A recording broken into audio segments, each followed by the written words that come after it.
Welcome to the Eat Better, Move Better, Live Better podcast presented by Flourish with Tracy, where we'll dive into the realms of holistic wellness, plant-based nutrition, yoga, and self-care to help you live your best life. Tune in every Monday, Wednesday, and Saturday at 8 a.m. Eastern for our special segments. Meditation Monday. Start your week with mindfulness. Wellness Wednesdays. Get the midweek boost you need. Sadhana Saturdays. Dedicate weekends to personal growth. Join us as we explore and discuss all things to eat better, move better, and live better. Today, we're going to discuss becoming undone and how this can become a path to our authentic power through grounding. Before we can truly let ourselves unravel and release what no longer serves us, we need a safe place to land. Becoming undone is often misunderstood. It's not about chaos. It's actually about consciously softening into a deeper connection with ourselves, and that begins with grounding. Grounding is the act of anchoring into our present moment, into the steady, nurturing support of the earth beneath us. It creates a foundation strong enough to hold us as we surrender the layers we've outgrown. So let's explore how grounding doesn't just stabilize us, but how it gives us power, the courage to become undone, to let go with trust, to open ourselves to transformation. So what does becoming undone mean? It means to let go of old identities, beliefs, and patterns, rules, judgments, limitations, boundaries. It's unraveling of what no longer serves you, a return to your natural, true essence. It's a path to your authentic power. In the world that praises composure, productivity, and perfection, becoming undone can seem like a failure. But in truth, it is a sacred unraveling, a necessary dismantling of what is false, performative, or inherited. To become undone is to release the layers of who you were told to be so that you can meet the essence of who you truly are. Authentic power is rooted in truth, not control. Power isn't about having it all together. It's about living in alignment with your soul, and to do so without fear. When we allow ourselves to become undone, we drop the facade, the masks, and the roles. We begin to live from a place of truth, vulnerability, and presence. That's the foundation of real power. Undoing allows the falsehoods to fall away. You cannot build authentic power on top of inauthentic foundations. The ego often resists this process, afraid to appear weak. But when the old structures collapse, what remains is your unshakable essence. The essence is power, quiet, clear, and uncompromising. And from this surrender comes strength. Undoing is not about falling apart for the sake of chaos. It's about surrendering to the transformation that your soul is calling for. This kind of surrender is not passive, it's deeply courageous. When you stop forcing, you make space for flow, and from that flow, your real strength rises. Authentic power is often born in the dark. The chrysalis looks like death to the caterpillar, but deep inside, something miraculous is taking shape. Your undoing may feel like a loss, but it's actually a reweaving of your power thread by thread in the dark womb of transformation. What emerges is whole, unshakable, and real. Once you've become undone, you're no longer afraid of breaking. You've already been to the edge, and you've discovered your center. You become someone who doesn't appear powerful. You become someone who is powerful, grounded, clear, free. To become undone is not to fall apart. It is to fall into yourself, and that's where your true power lies. There's a fear around becoming undone as society teaches us to hold it all together. We fear losing control, looking weak, or being judged. But holding on often keeps us stuck in pain and limitation. Becoming undone is powerful and positive because it creates a space for new growth. It allows authentic feelings to emerge. It liberates energy that was trapped in survival modes, and it invites deep healing and true strength. The reason the caterpillar is a metaphor for becoming undone is because the caterpillar must completely dissolve into goo to become a butterfly. It's the undoing. The undoing is not destruction, it's transformation. And this is called cocooning. So I'd like to share a story about cocooning. It's funny how your body will talk to you and tell you what you need to do if you take the time to listen. I had once developed a terrible pain in my left knee, a result of repetitive overuse and abuse of the sciatic nerve. My daily yoga practice and my daily regimen was affected. And I decided to visit a local studio for help where I met an incredible soul, a yogi. And I had never met her before, and her name was Empress Thandi. She immediately felt me in the midst of my chaos and told me that I was in conflict, that the pain I had begun to feel was physical manifestation of my internal chaos. The Empress was correct. She had read me in just a few seconds. She could see what I had not been able to. The conflict within my professional world, fear to embrace the next stages of my life, failure to release what needed to let go, resistance to move, failure to grow. Her objectivity was just what I needed to initiate cocooning, to heal, to reflect, to resolve, to unravel, to become undone, and to tap in. I needed to go away. I needed to go within. And I did so by spending time away, mentally and physically, in nature. I made my grounding real. I stopped everything and I released it all. I stopped doing, participating, and producing. I went silent and I spent time within this cocoon for 8 months. I was silent. I made my undoing, unraveling, and unplugging tangible. I spent time outside in nature every day for some period of time, either in the sun, in the grass, nature walks, breathing in the air. And I challenge each of you to begin to think about doing the same, to unplug from your electronic world, to disassociate and to take a cleansing breath, to embrace silence, to ground and enjoy time outside in nature, and to stop doing, to tap into your true self, to actually look, see, and feel what is real and true, to become undone. It feels so incredible to cocoon yourself away from distractions.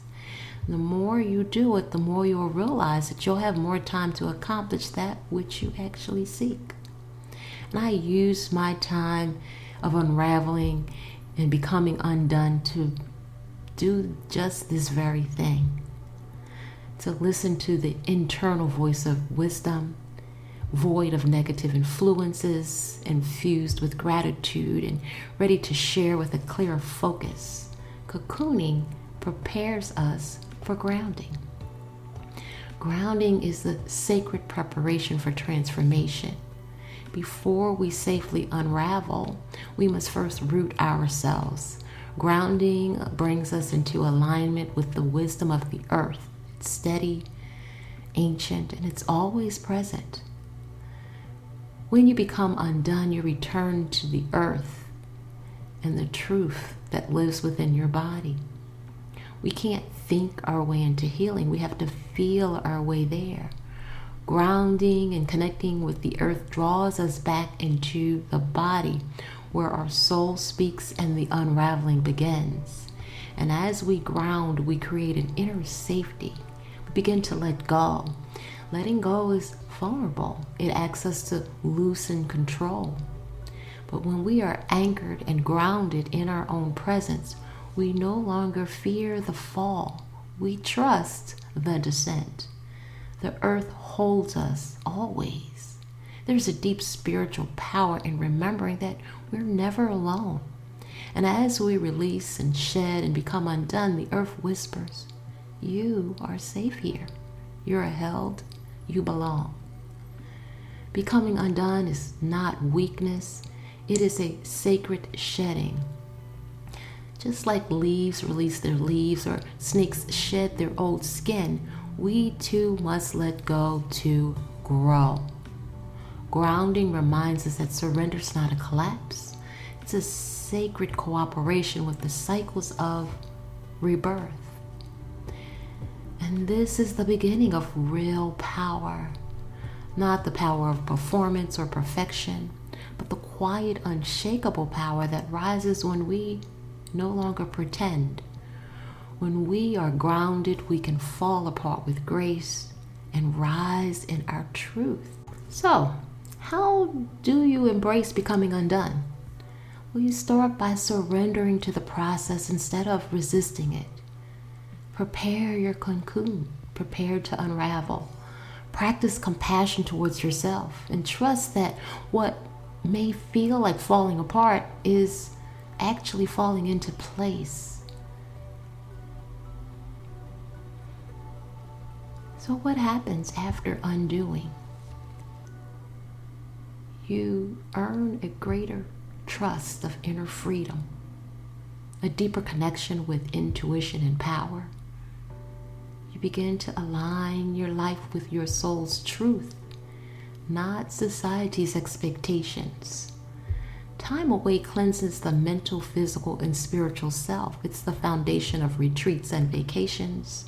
The purpose is to remove yourself from the very things which took you off track in the first place.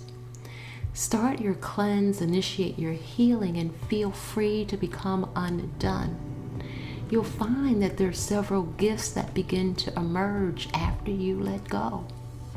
You rediscover your authentic self. When the masks fall away, when the roles dissolve, what remains is you, raw, real, radiant. The self that was buried beneath expectations and survival patterns begin to breathe freely again. Your inner guidance becomes louder and clearer, without the noise of conditioning or the pressure to be put together. You reconnect with your intuition, the voice of your soul. Your decisions become clear. You begin to trust yourself deeply. And you begin to feel aligned. Everything in your life falls into place and it's not forced. Stop chasing what isn't meant for you. From this grounded, unraveled, undone state, you will begin to attract and manifest relationships, opportunities, and experiences that match your truth, not your performance. You access a deeper well of personal power. True power doesn't come from holding it all together. It comes from knowing you can fall apart and still rise. You begin to embody strength that is soft, wise, and unwavering. Your heart opens to yourself, to others, to life. And when the walls of control or perfection collapse, vulnerability flows. And within that vulnerability, love expands.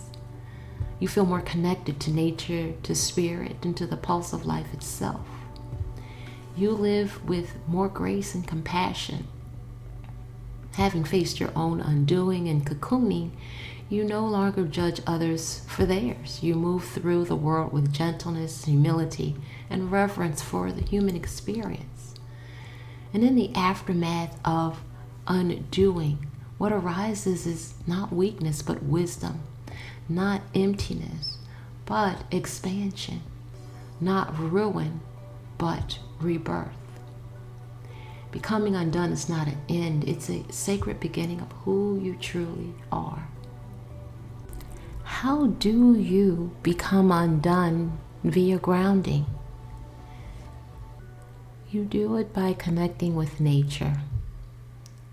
Grounding in nature is one of the most powerful, gentle, and sacred ways to support the process of becoming undone. Softening the mind, releasing the armor, and returning to your true self, your essence. And there are more than one way to ground.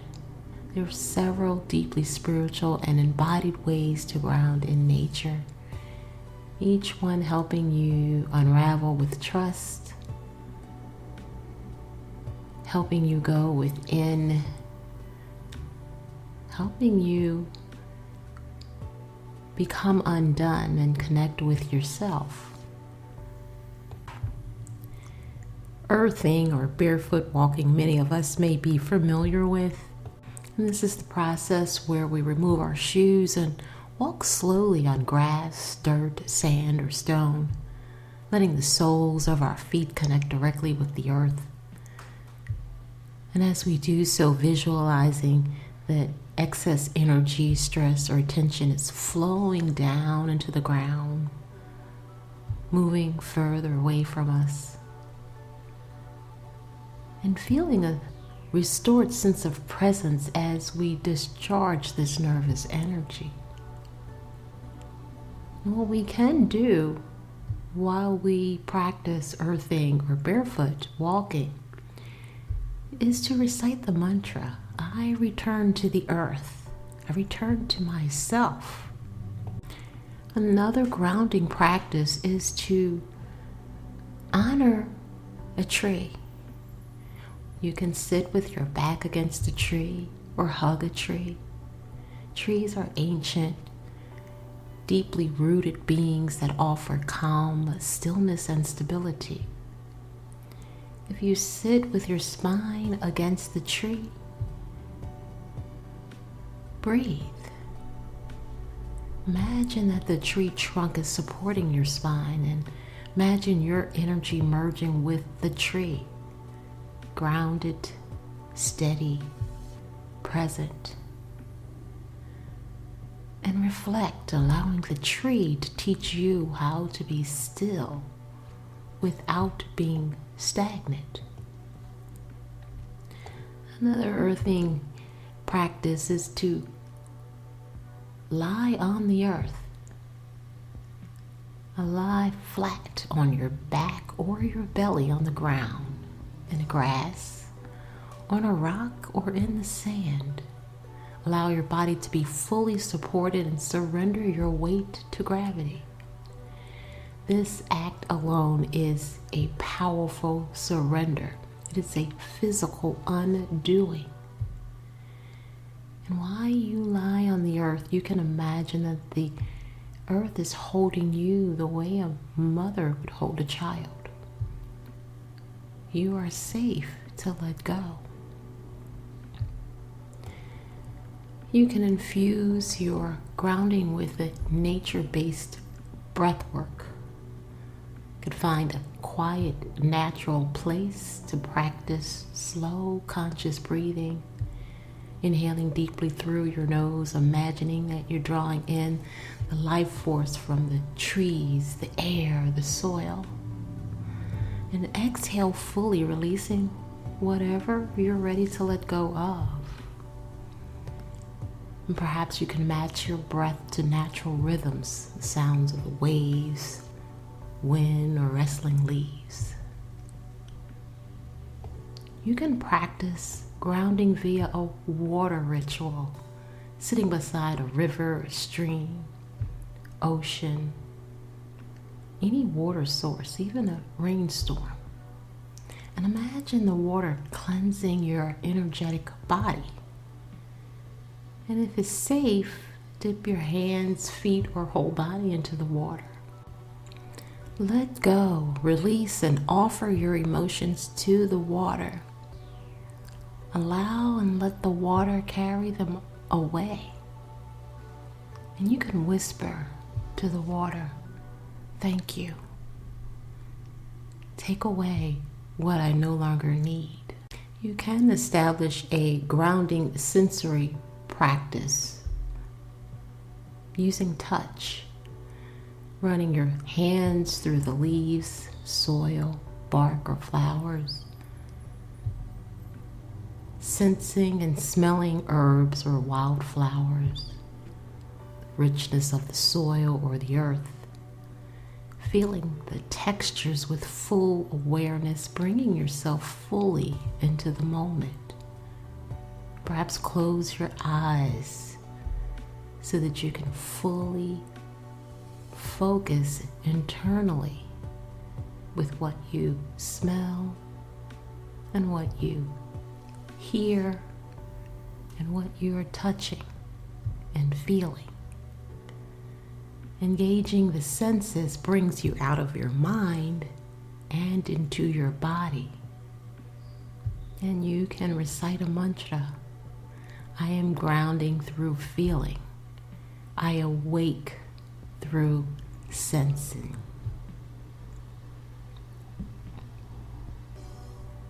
And then you can use your eyes as a grounding practice to just observe the natural cycles within nature.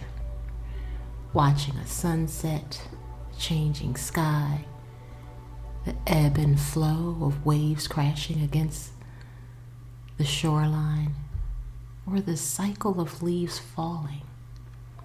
Let nature mirror your own cycles of release and rebirth.